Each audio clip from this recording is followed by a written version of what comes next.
Alhamdulillah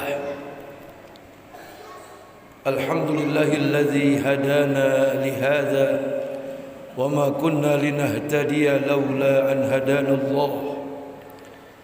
Ashhadu an la ilaha illallah wahdahu la syarika lah wa ashhadu anna Muhammadan abduhu wa rasuluhu la nabiyya ba'dah.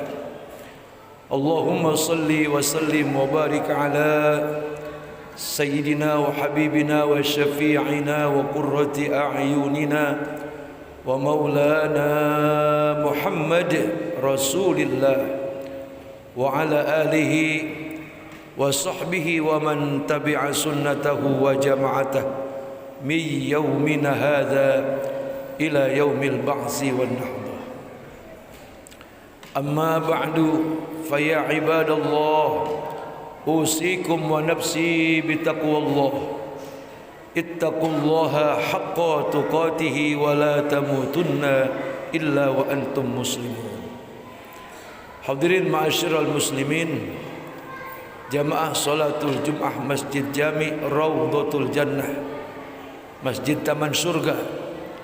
Fa insyaallah taala kita semuanya dirahmati, diberkahi dan diampunkan segala dosa-dosa kita oleh Allah Subhanahu wa taala, serta diberikan kekuatan iman, diberikan kesabaran yang tiada batas, dimudahkan segala urusan dunia dan akhirat kita, serta diistiqomahkan kita dalam kebaikan, dan yang paling utama pada saat kita meninggalkan dunia ini, kita dan semua anak cucu dan keturunan kita dalam keadaan husnul khatimah.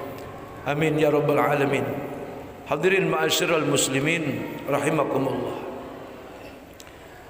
Beruntung sekali Allah Ta'ala telah menciptakan kita sebagai manusia yang dikatakan laqad khalaqnal insana fi ahsani taqwim.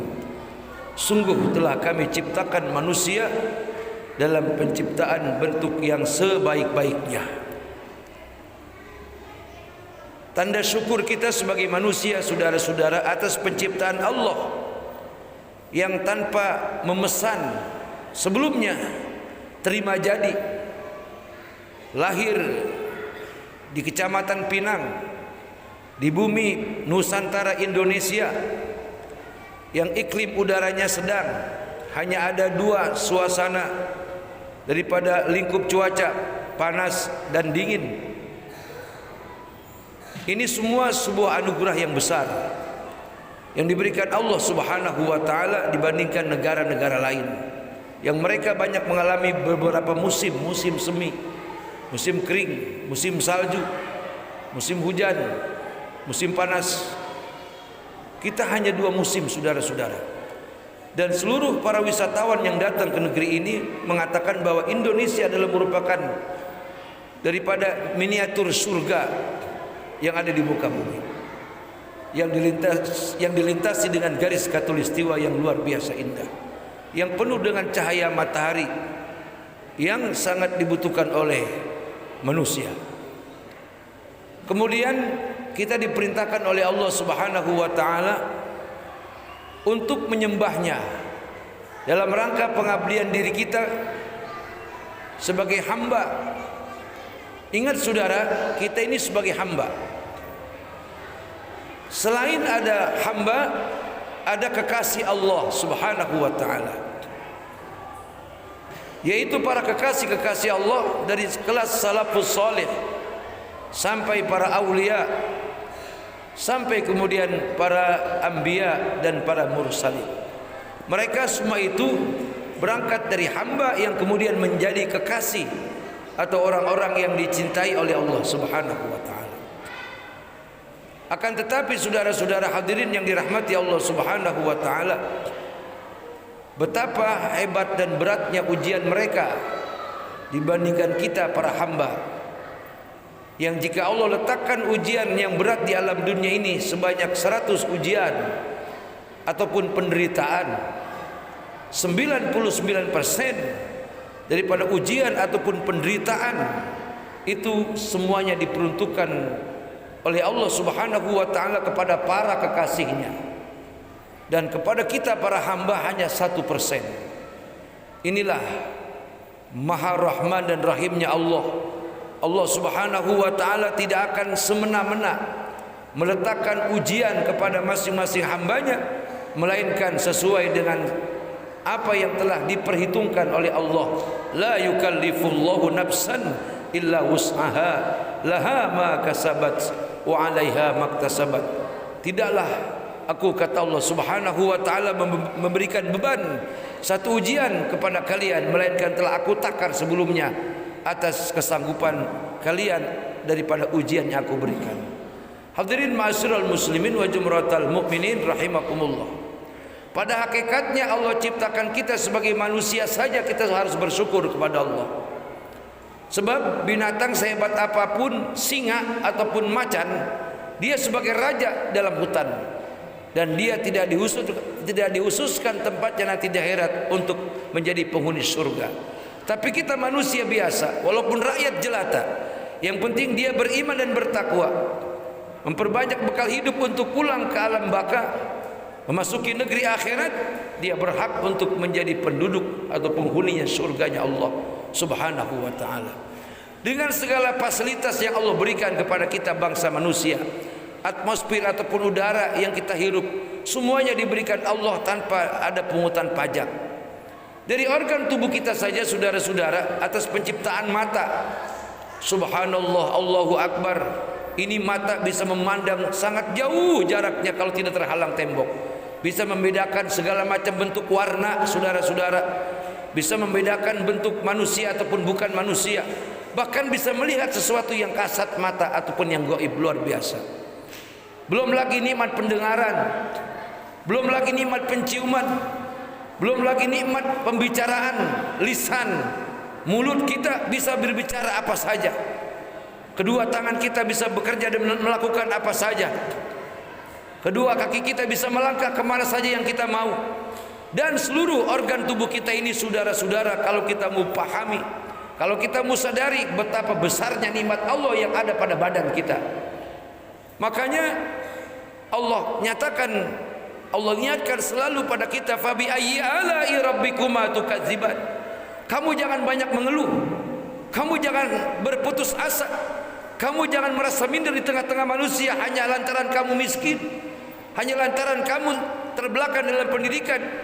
Sesungguhnya kamu itu mulia selama kamu ruku dan sujud, menghambakan diriku sebagai pengabdian cinta sejatimu kepadaku, kata Allah Subhanahu wa taala. Biar kamu hina di tengah-tengah manusia, biar kamu tidak dikenal oleh orang, biar kamu tidak dihormati oleh mereka, tapi dengan rukukmu dan sujudmu, aku yang akan menghormatimu dan memuliakanmu.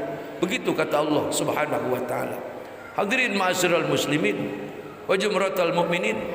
Jadi pantaslah kalau Allah menyatakan, wa ma khalaqtul jinna wal insa illa liya'budun. Tidak akan aku ciptakan secara sia-sia bangsa jin dan manusia dengan penciptaan belaka. Tapi di sisi penciptaan kedua makhluk itu, antara bangsa jin dan manusia, aku ingin tahu di antara mereka siapa yang lebih hebat pengabdiannya sebagai bukti wujud syukurnya atas penciptaan makhluk yang mulia dibandingkan dengan makhluk-makhluk yang lain. Inilah saudara-saudara pada hakikatnya kenapa kita diperintah untuk mendirikan sholat 5 waktu. Sholat 5 waktu itu sendiri adalah untuk pembedaan kita, untuk pengecualian kita antara kita dengan yang bukan manusia, hewan misalnya.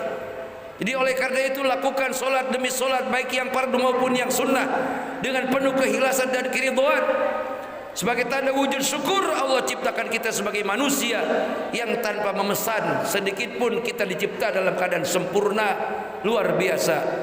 Dan Allah Subhanahu wa taala tidak memberikan banyak beban ujian kecuali diukur dengan segala kemampuan kita. Dan Allah juga memberikan kita anugerah berupa anak. Di samping Allah memberikan anak, Allah juga menitipkan rezeki untuk mengurus anak-anak kita, didik mereka dalam pendidikan agama, kenali mereka dengan Tuhannya Allah, dengan Muhammad Rasulullah sebagai nabinya. Dekatkan mereka kepada para ulama-ulama yang senantiasa membela ajaran agama Allah Subhanahu wa taala.